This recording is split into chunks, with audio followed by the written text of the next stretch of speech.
Welcome সকলকে আজকের প্রধান সংবাদ শিরোনাম দেখার জন্য। সাবেক প্রধানমন্ত্রী শেখ হাসিনা এবং স্বরাষ্ট্রমন্ত্রী আসাদুজ্জামান কামালের ফাঁসি রায় দিয়েছে আদালত। মৃত্যুদণ্ডের সঙ্গে সম্পদ বাজেয়াপ্তের নির্দেশ দিয়েছে আদালত।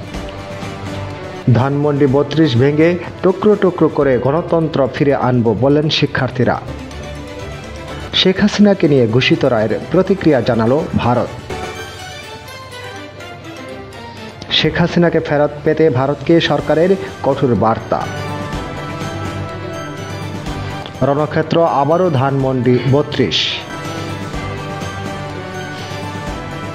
তুই রাজাকার, ছাত্র জনতাকে রাজাকার আখ্যা দিলেন শাওন। বিশ্ব গণমাধ্যমে শেখ হাসিনার ফাঁসির খবর ছড়িয়ে পড়েছে। আইজিপি মামুনের ৫ বছরের সাজায় সন্তুষ্ট নয় এনসিপি নেতা। সৌদিতে ৪২ ভারতীয় উমরা যাত্রী নিহত। পুলিশের জলকামানে বিক্ষোভকারীদের হামলা। রায়ে কষ্ট পেয়েও হাসলেন হাসিনার আইনজীবী।